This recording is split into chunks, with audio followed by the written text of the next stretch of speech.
আসসালামু আলাইকুম সম্মানিত ভিউয়ার্স, আমরা বর্তমানে আছি নওগাঁ জেলার মান্দা থানায়। এখানে একটি সরকারি পুকুরে কাজ করা হইতেছে। দেখেন কত সুন্দরভাবে সরকারি বাজেট, এটার বাজেট আনুমানিক 10 লাখ টাকার মতো। সরকার থেকে এই পুকুরটা করে ভাড়া দেওয়া হবে বাৎসরিকভাবে। কত সুন্দর করে দেখেন কাজ করা হয়েছে।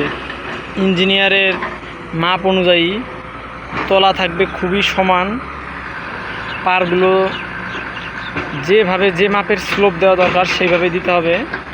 আমাদের এইখানে দেখা যাচ্ছে অতিরিক্ত কিছু মাটি আছে, এগুলো এখন সমান করে দেওয়া হবে। আর এই সাইডে দেখেন একটু উঁচা দেখা যাচ্ছে পাড়ের উপরে একবার টপ লেভেলে। আর এই সাইডটা কিন্তু সমান, কারণ ওই সাইডে মনে করেন যে সমান করে দেওয়া হয়েছে, আর এই সাইডটা এখন সমান করা বাকি আছে। তারপর ওই সাইডটা একটু হালকা উঁচা থাকবে, এর কারণ হচ্ছে এই সাইডে অতিরিক্ত মাটি হওয়ার কারণে দেখেন মাটিগুলো রাখার জায়গা হইতেছে না, খুব ঝামেলা। পাশে যে জমিগুলো আছে এগুলো হলো মালিকানা জমি, যারা তাদের জমিতে এগুলো রাখতে দিবে না। তা না হলে পুকুরটা অনেক সুন্দর করে আরও কাটা হইতো। যদি এই পাড়টা মনে করেন যে খুব সুন্দর হবে এবং শক্ত হবে, কিন্তু তুলনামূলকভাবে ওই পাড়ের তুলনায় একটু উঁচা হবে। বর্তমানে আষাঢ় মাসের 21 দিন, অথচ এই জায়গায় কোনো একদিনও বৃষ্টি হলো না আল্লাহর রহমতে। তা নাইলে এই কাজটা সম্পূর্ণ করা খুব ঝামেলা হতো, কারণ পুকুরের তলায় ছিল খুব নরম মাটি দেখতেছেন, এগুলো সমান করে। আর এই শুকনা মাটি দেখতেছেন, এগুলো খালি কোনো রকম উপর দেওয়া ছড়াই দেওয়া হয়েছে যাতে পুকুরের তলা একদম সমান থাকে। সেই জন্য দেখেন স্লোপগুলা কত সুন্দর করে মিলাইছে আমাদের সিনিয়র সবুজ ভাই আর আমার ওস্তাদ জামিয়ার চাচা। আমি আর সবুজ ভাই পুকুরের কাজটি পুরা কাজ শেষ করছি।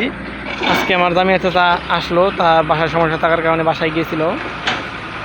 আসার পরে মনে করেন যে কাপড় এখনও পরিবর্তন করার সময় পায় নাই, তাতেই মনে করেন যে আমি দিছি, কারণ সারাদিন গাড়ি চালাইছি, খুব রোদ্রের মধ্যে খুব ক্লান্ত লাগতেছে। আকাশ সব দিকেই মনে করেন যে একটু একটু মেঘলা, কিন্তু আমাদের এইদিকে একবারে উপরে একবারে ফাঁকা, পরিষ্কার কোনো মেঘ নাই। মনে হয় না বৃষ্টি হবে। ধানগুলো লাগাইছে সব ডিপের পানি দিতেছে, কারণ একদিনও বৃষ্টি হয় নাই এখন পর্যন্ত। আমরা এখানে কাজ করতেছি আজ 11 দিন হইল। 2টা গাড়ি দিয়া। পুকুরের তলা অনেক নরম ছিল, অনেক ঝামেলার পর কাজগুলো করা হয়েছে। দেখেন কত সুন্দর কাজ। এখানে এখন পাইপ বসানো হইতেছে। পুকুরটি ভাড়া দেওয়া হবে প্রত্যেক 3 বছর পর পর, সরকারিভাবে ডাক করা হবে।